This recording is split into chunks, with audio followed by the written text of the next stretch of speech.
Hello everyone, मैं doctor प्रगति गुप्ता और आज इस वीडियो में हम बात करने वाले हैं कि पैरालिसिस के पेशेंट में जो हैंड की रिकवरी रह जाती है, उसकी शोल्डर नहीं खुल पाता, एल्बो नहीं खुल पाती, रिस्ट में स्टिफनेस आई है, उंगलियां नहीं खुल पाता, तो हैंड की मूवमेंट कैसे वापस लेकर आएं उसके बारे में हम जानेंगे इस वीडियो में।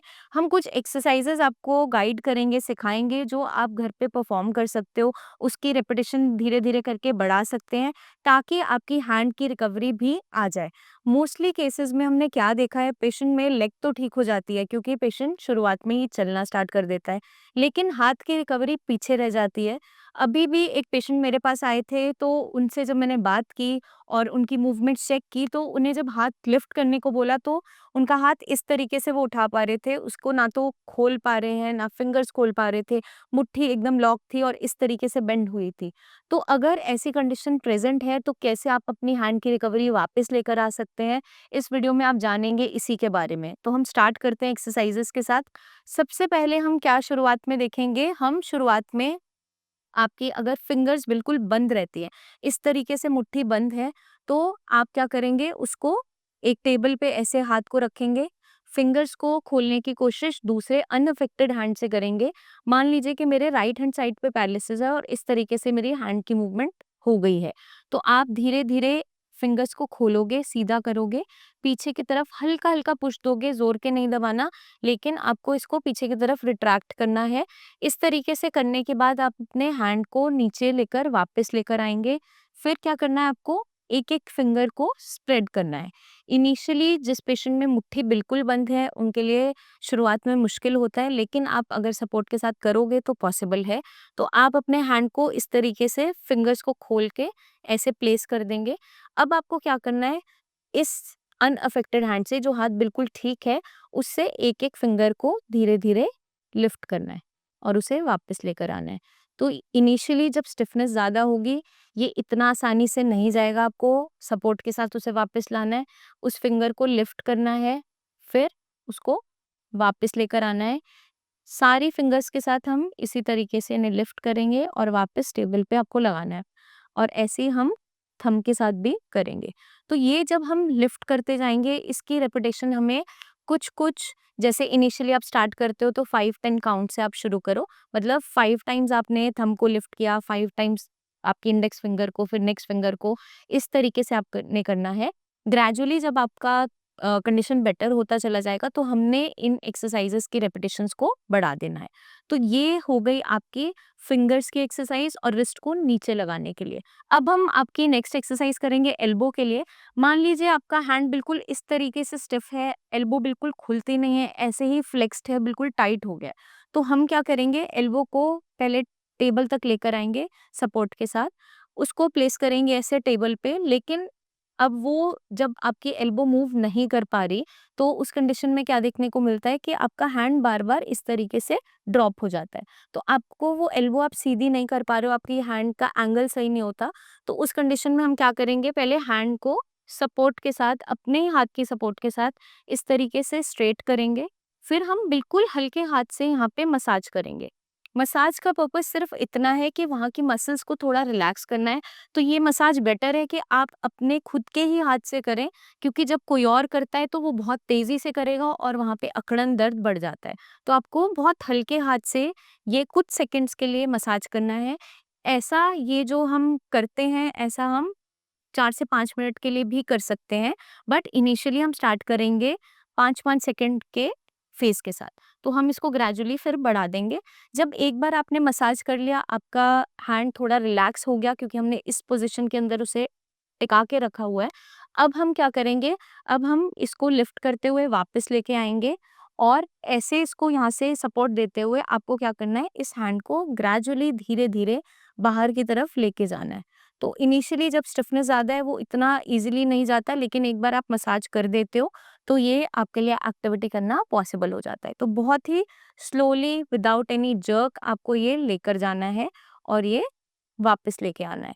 तो अगर हम खुद से अंदर से सपोर्ट नहीं लगा पा रहे, तो किसी की हेल्प लेके हम साइड से बाहर की तरफ से भी पकड़ के इस तरीके से ये एक्सरसाइज करवा सकते हैं, इनिशियली अगर पॉसिबल नहीं है।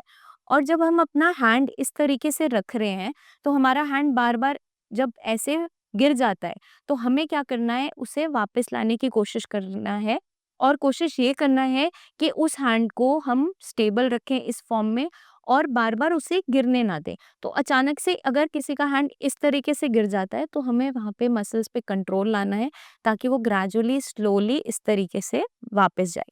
तो हम ये एक्सरसाइज़ भी आपकी एल्बो के लिए साथ में कर सकते हैं। बट ये हमें बहुत स्लोली एंड ग्रेजुअली करना है, कोई भी झटका नहीं देना है, जर्क्स नहीं देना है, ताकि जो मसल्स हैं वो स्टेबल हो जाएँ और कोई तकलीफ ना हो। अब जो हम नेक्स्ट एक्सरसाइज़ करेंगे वो हम करेंगे एक बैंड की हेल्प से, रेजिस्टेंस बैंड की हेल्प से। तो आपको क्या करना है, मेरा अफेक्टेड हैंड अगर राइट हैंड है, आपने लेफ्ट हैंड में इस तरीके से लूप बना लेना है और ये आप कोशिश करोगे कि ग्रेजुअली हम इसको अपनी तरफ धीरे-धीरे पुल करके लेके आएँगे। तो ये हम धीरे-धीरे करेंगे, उस हैंड को स्टेबल रखते हुए राइट हैंड को आपको पुल करके लेके आना है। अगर हमारे राइट हैंड में उतनी स्ट्रेंथ नहीं है, हम पुल नहीं कर पा रहे, तो ये जो मैंने लूप्स बनाए हैं इसको ग्रेजुअली आप थोड़ा-थोड़ा लूज़ कर सकते हो। ज़्यादा लूप्स बनाने की नीड नहीं है ताकि रेजिस्टेंस कम आपको मिले और बैंड उतना ही फ्लेक्सिबल हो। हमें ध्यान क्या रखना है, जो हम लेफ्ट हैंड जिससे हमने होल्ड किया है, वो एक ही जगह स्टेशनरी रहेगा, स्टेबल रहेगा और जो मूवमेंट हमें करनी है वो अफेक्टेड हैंड की धीरे-धीरे हमें करनी है और वापस लेकर आना है। अगर हम इस तरीके से पुल करके इसे लेके जा रहे हैं और वापस ला रहे हैं, तो ग्रेजुअली हमारी एल्बो में मूवमेंट होती है, आपके रिस्ट में भी आपने ग्रिप किया है, तो वहाँ पे भी स्ट्रेंथ आती है और इवन आपका रिस्ट की भी वहाँ पे मूवमेंट होती है। तो सारी एक्सरसाइज़ेज़ हम इसके साथ कर सकते हैं। अब अगर हम रेजिस्टेंस बैंड से नहीं कर पा रहे हैं एक्टिविटी, वहाँ पे उतना ताकत नहीं है हैंड में, तो हम इसका अल्टरनेटिव क्या कर सकते हैं, आप कोई वुडन स्टिक का इस्तेमाल कर सकते हो जो साइड से यू शेप्ड है या फिर अम्ब्रेला है जो नीचे की तरफ से गोल है।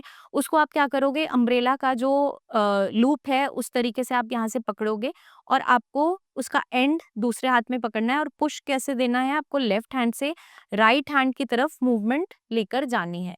तो इस तरीके से हम ऑल्टरनेटिवली ऐसे एक्सरसाइज कर सकते हैं। अब हम आ जाते हैं शोल्डर जॉइंट पे। तो अगर शोल्डर जॉइंट में बहुत ज़्यादा स्टिफनेस है या वहाँ पे गैप क्रिएट हो गया है, तो उस कंडीशन में हमें क्या करना है, आप अपने हैंड को एक स्टेबल पोजीशन में इस तरीके से रखेंगे और आपको बिल्कुल लाइट हैंड से शोल्डर के ऊपर बिल्कुल मसाज करना है, बट ज़ोर के प्रेशर नहीं देना, बहुत हल्के हाथ से आपको म वहाँ पे मसाज करनी है। उसके बाद हम क्या करेंगे, आप एक्सरसाइज़ करने के लिए स्टार्ट करेंगे और आपको एक्सरसाइज़ जो करनी है, अपने हैंड को इस तरीके से ग्लाइड करके बाहर की तरफ लेके आना है। शोल्डर को आप सपोर्ट करना चाहें तो अपने लेफ्ट हैंड की सपोर्ट के साथ आप इस तरीके से एक्सरसाइज़ कर सकते हैं, ताकि आपकी ये जो मूवमेंट है, वो बेटर वहाँ से हो जाए और आप ईज़िली यहाँ पे ग्लाइड कर सकें। ये एक्सरसाइज आप तब कर सकते हैं जब आपकी एल्बो में थोड़ी फ्लेक्सिबिलिटी है। अगर एल्बो में बहुत ज़्यादा स्टिफनेस है, तो इनिशियली ये किसी की सपोर्ट से ही पॉसिबल होगा, आप अकेले नहीं कर पाएँगे। तो किसी का सपोर्ट लगेगा, पैसिव एक्सरसाइज के फॉर्म में करना पड़ेगा, खुद से अकेले आप नहीं कर पाएँगे। लेकिन एक बार हमारे शोल्डर में थोड़ी फ्लेक्सिबिलिटी आ गई है, एल्बो में फ्लेक्सिबिलिटी आ गई है, तो हम क्या करेंगे, अपने हैंड को बिल्कुल ऐसे इस तरीके से सीधा रखते हुए हम आगे की तरफ इसे लेके जाएँगे। आप यहाँ से सपोर्ट रख सकते हो अपने शोल्डर की तरफ और इसे आप वापस लेके आएँगे। तो आपको वहाँ पे पता चल जाता है कि शोल्डर में किस तरीके से मूवमेंट हो पा रही है और हम इसको बाहर की तरफ मूव कर सकते हैं। अगर लगता है एल्बो मुड़ जाती है, सीधी नहीं हो पाती, तो आप जो सपोर्ट रखोगे, वो आप एल्बो पे हैंड रखते हुए इस तरीके से फॉरवर्ड लेके जाओगे और वापस लेके आओगे। तो ये रेपिटेशंस हमें ग्रेजुअली धीरे-धीरे बढ़ानी है। इनिशियली अगर आप कर पाओगे तो थोड़े-थोड़े रेपिटेशन के साथ हम स्टार्ट करेंगे। For example 5 to 10 counts. उसके बाद जैसे आप कंफर्टेबल हो जाओगे, वहाँ पे जो मूवमेंट है वो बेटर हो जाएगी, तो ये हमें रेपिटेशंस करते रहना है, ये छोड़ना नहीं है। अगर हम ये सारी एक्सरसाइजेस करते रहेंगे तो हमें एक चीज़ देखने को मिलती है, आपकी जो स्टिफनेस है वो कम होती चली जाएगी, आपकी जो मोबिलिटी चली गई है, मतलब आपका कंधा या तो बिल्कुल अकड़ गया है, आप बिल्कुल भी इस तरीके से मूवमेंट्स नहीं कर पा रहे हो, शोल्डर मूव ही नहीं हो रहा है, तो वहाँ पे जो बिल्कुल आपके जॉइंट्स लॉक हो गए हैं, वो खुलने स्टार्ट हो जाते हैं। इसको एक्सरसाइज को आप शुरुआत से ही शुरू कर दीजिए।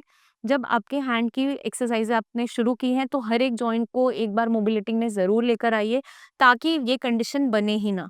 और अगर ये कंडीशन बन गई है, आपका हाथ बिल्कुल इस तरीके से मुड़ गया है, तब भी ये आपको रिलीव करने में मदद करेगी। ये सारे के सारे जो सिम्पटम्स आ रहे हैं, इनको हेल्प करेगी कम से कम करने में और जल्दी से जल्दी रिकवर करने में।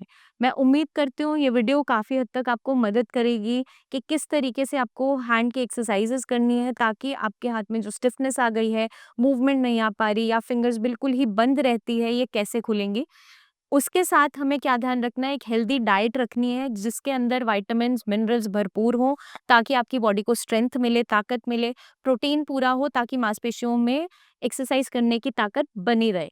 तो हमें इस चीज़ का खास ध्यान रखना है और जल्दी हम आपसे फिर मिलेंगे, बहुत सी इन्फॉर्मेशन शेयर करते रहेंगे, बहुत सी और भी एक्सरसाइजेज़ लेकर आएँगे, जिससे आपकी रिकवरी जल्दी से जल्दी हो पाएगी। तब तक के लिए आप इन एक्सरसाइजेस को परफॉर्म कीजिए, कोई सवाल हो ज़रूर पूछिए, कोई और भी इन्फॉर्मेशन चाहिए तो टीम ऑफ डॉक्टर से आप कंसल्टेशन भी ले सकते हैं, आप मिलने आना चाहें तो क्लिनिक विज़िट भी कर सकते हैं। अपना खास ध्यान रखिएगा एंड टेक केयर।